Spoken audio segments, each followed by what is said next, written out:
नमस्कार आप सभी को। जैसा कि मैंने आप लोगों से वादा किया था कि मैं सबसे पहली पुस्तक जो पढ़ूँगी वो कंकाल पढ़ूँगी और जैसे-जैसे पढ़ती जाऊँगी आप लोगों के सामने आती जाऊँगी। तो मैंने इसके पहले अध्याय को अच्छे तरीके से पढ़ा और मैं चाहती हूँ कि मैं पहले थोड़े से संक्षिप्तता में आपको इसकी कहानी बताऊँ और फिर मैं ये बताऊँ कि इसमें मुझे क्या-क्या अच्छा लगा। तो संक्षिप्त कहानी इसकी ये है कि श्रीचंद अपनी पत्नी के साथ प्रयाग जाते हैं अ, इस आशा के साथ कि वहाँ किसी महात्मा से आशीर्वाद लेकर संतान की प्राप्ति होगी और इस आशा में वो एक महात्मा से मिलते हैं जहाँ महात्मा ने उनसे उनका परिचय पूछा और परिचय पूछने के क्रम में जब वो उनकी पत्नी से के नाम से अवगत होते हैं तो वो महात्मा एक द्वंद्व में चले जाते हैं और उस द्वंद्व में वो अपने आप से लड़ते हैं और वो सोचने लग जाते हैं कि क्या मैं ये जो बाल ब्रह्मचारी बना हूँ ये सही है या गृहस्थाश्रम में जाना सही है। तो इन दोनों के बीच द्वंद्व चलते चलते फिर वो वहाँ से प्रयाग से जाकर हरिद्वार में तपस्या में लीन हो जाते हैं और उनका पीछा करते करते जो श्रीचंद की पत्नी हैं वो वहाँ तक पहुँचती हैं और जब महात्मा उनसे कन्फ्रंट करते हैं उनसे पूछते हैं कि तुम्हारा नाम ही क्या तुम वही किशोरी हो जो बचपन में मेरे साथ खेला करती थी और मैंने वहाँ से अमृतसर से हरिद्वार आते हुए तुमसे गुड़िया लाने को कहा था, तो क्या तुम वही किशोरी हो? तो उन दोनों में एक निकटता आती है और किशोरी जो है वो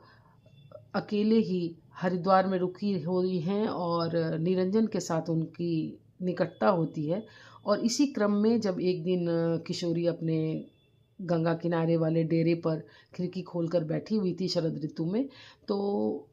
उनके नौकर ने उनसे आके कहा कि नीचे कोई स्त्री बाल विधवा है जो कि बहुत ही रुग्णता में है और वो बहुत ही करुणा से रो रही है। तो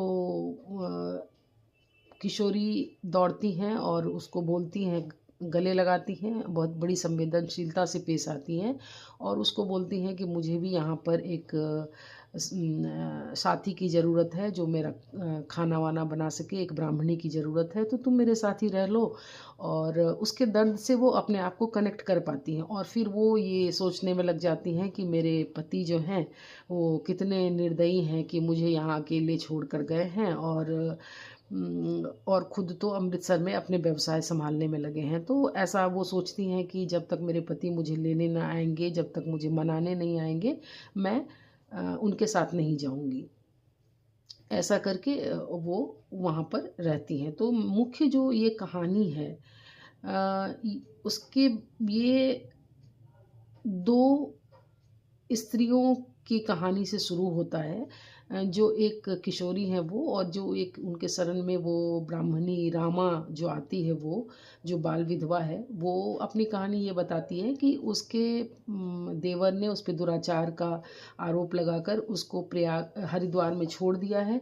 और उसकी जो भी थोड़ी बहुत संपत्ति थी उसको उन्होंने कब्जा करने की सोची है। तो ये 2 कहानी चलती है और इसी 2 कहानी में आगे प्रथम अध्याय में ये बताया है जयशंकर प्रसाद ने कि कुछ दिनों के बाद 15 साल के बाद अचानक से एक मेले का दृश्य है जहाँ पर कि एक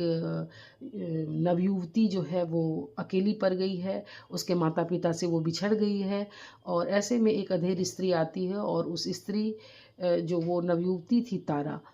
उसको अपने गले लगाती है और बोलती है कि मैं तुम्हारी माँ को जानती हूँ, तुम चलो मैं तुम्हारी माँ के पास तुम्हें छोड़ दूँगी। और उसी समय एक हिंदू पाठशाला में पढ़ने वाला युवक आता है स्वयंसेवक और वो उसको बचाने की कोशिश करता है। वो पूछता है कि क्या सच में आप इसकी माँ को जानती हैं? तो वो अधेड़ स्त्री बोलती है कि हाँ, मैं इसकी माँ को जानती हूँ, मैं इसे छोड़ दूँगी। तो वहाँ पर भी एक द्वंद्व दिखता है कि वो नवयुवक जो है वो चूँकि एक नवयुवक है तो एक युवती के लिए वो वहाँ पर हठ नहीं कर सका है और उसको कैसे वो बचा नहीं सका है। तो इस बारे में ये पूरी कहानी है। तो इसमें जो मुझे 2-3 बातें जयशंकर प्रसाद महोदय की अच्छी लगी कि किसी भी दृश्य में वो किस तरह से पाठक को लेकर चलते हैं, लेकर उसमें प्रस्तुत कर देते हैं और पाठक खुद भी उसमें ऐसा महसूस करता है कि पात्र के साथ नायिका के साथ उस कहानी में वो खुद भी घुल-मिल जाता है। तो ये एक उनकी जो प्रकृति का जो विवरण करने का तरीका है, पाठक को जो कहानी में ले चलने का एक तरीका है, वो बड़ा ही प्रशंसनीय मुझे लगा। और 1-2 वाक़यात जो मुझे इसमें बहुत अच्छे लगे कि किस प्रकार से प्रयाग में जैसे अभी शरद ऋतु में या फिर किसी अन्य ऋतु में जो मास करने के लिए परायण स्त्रियां या धर्मपरायण पुरुष जाते हैं और कैसे वहाँ पर वो शिविरों में रहते हैं, कुटियों में रहते हैं और कुंभ के मेले में या फिर माघ के शरद ऋतु में या चंद्रग्रहण के समय में कैसे गंगा तट पर और किसी भी पवित्र नदी के किनारे किस प्रकार से जो एक जनरब होता है, कोलाहल होता है, उसका जो वर्णन उन्होंने किया है। और जिस तरीके से नागा साधुओं का जो वो प्रोसेसन निकलता है, उसका जो वर्णन उन्होंने किया है, वो मुझे ही बड़ा ही प्रशंसनीय लगा। जैसे लगता है कि आप आँख के सामने सब कुछ होता हुआ देख रहे हैं। तो इस तरह का जो प्रकृति का वर्णन है विभिन्न तरीकों से विभिन्न जगहों पर उन्होंने किया है और बहुत ही एक आप कह सकते हैं कि सजीव चित्रण वो करते हैं और आपको जैसे लगता है कि आप खुद उस दृश्य में उपस्थित हो जा रहे हैं। तो एक जगह उन्होंने लिखा है कि नंगी पीठ घोड़ों पर नंगे साधुओं के चढ़ने का जो उत्साह था, जो तलवार की फिकैती दिखलाने की स्पर्धा थी, दर्शक जनता पर बालू वर्षा करने का जो उन्माद था, बड़े बड़े कारचोबी झंडों को आगे से चलने का जो आतंक था, वह सब अब फीका हो चला था। तो किसी शाम के शांत हो जाने का जो वर्णन उन्होंने इसमें किया है, वो बहुत ही ज़्यादा अंतर्भेदी है। आप उसमें चले जाते हैं, वो आप तक चला आता है, ऐसा मुझे महसूस हुआ। उसके बाद एक और चीज़ मुझे बहुत अच्छी लगी कि किसी भी स्त्री के मन की दशा या स्त्री के अंदर का दर्द जैसे जयशंकर प्रसाद को पूरा ही मालूम था, जैसे वो जयशंकर प्रसाद ने खुद ही वो जिया हुआ था।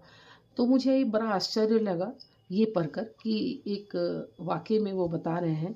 कि हम लोग अमृतसर के रहने वाले हैं, मेरा नाम श्रीचंद है और यह मेरी धर्मपत्नी है, कहकर श्रीचंद्र ने युवती की ओर संकेत किया। महात्मा ने जब पूछा कि आप लोगों का शुभ नाम और परिचय क्या है, तो अमृतसर के रहने वाले हैं और मेरा नाम श्रीचंद है और यह मेरी पत्नी है, ऐसा कहकर श्रीचंद ने युवती की ओर संकेत किया। महात्मा ने भी उसकी ओर देखा और युवती ने उस दृष्टि से यह अर्थ निकाला कि महात्मा जी मेरा भी नाम पूछ रहे हैं, जैसे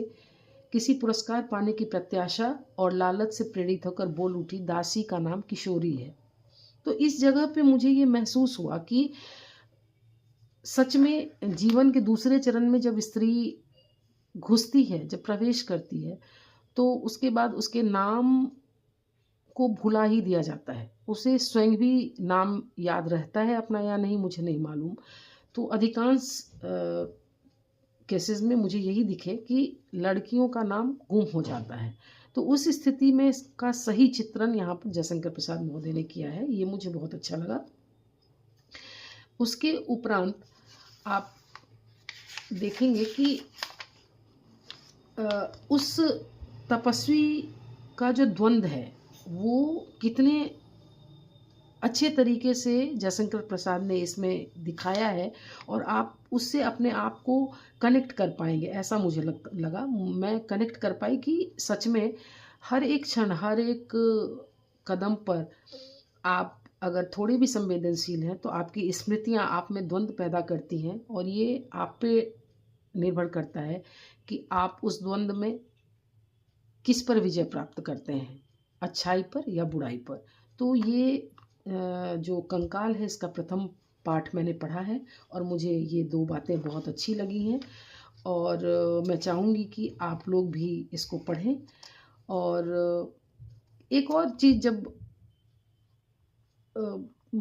मैंने आपसे ये चर्चा किया है कि प्रकृति का किस तरह से उन्होंने वर्णन किया है। एक जगह देखिए कि काशी में ग्रहण था, रात में घाटों पर नहाने का बड़ा सुंदर प्रबंध था। चंद्र ग्रहण हो गया, घाट पर बड़ी भीड़ थी। आकाश में एक गहरी नीलिमा फैली, नक्षत्रों में चौगुनी चमक थी, परंतु खगोल में कुछ प्रसन्नता न थी। देखते देखते एक अच्छे चित्र के समान पूर्णमासी का चंद्रमा आकाश पट पर से धो दिया गया। मतलब चंद्र ग्रहण का कितना अच्छा, कितना मनोरम वर्णन यहाँ पे किया है उन्होंने। धार्मिक जनता में कोलाहल मच गया, लोग नहाने, गिरने तथा भूलने भी लगे। कितनों का साथ छूट गया। ये कितने अच्छे से उन्होंने अगली जो अगला जो दृश्य है उसमें घुसाने के लिए पहले प्रकृति का कितना अच्छा वर्णन किया है कि आप न चाहते हुए भी वहाँ खड़े हो जाते हैं, उस दृश्य में खड़े हो जाते हैं। तो ये मुझे बहुत अच्छा लगा। और आज के लिए इतना ही। आगे मैं आप सबको आगे जैसे ही दूसरा अध्याय पढ़ूंगी तो उसमें आगे क्या होता है और उसमें मुझे क्या अच्छा लगा है, आप क्या उसमें पढ़ सकते हैं या किस तरह के दर्शक, किस तरह के श्रोताओं को वो अच्छा लगेगा, किस तरह के पाठकों को अच्छा लगेगा, मैं आगे बताऊंगी। आगे के लिए शुभकामना और बहुत बहुत धन्यवाद।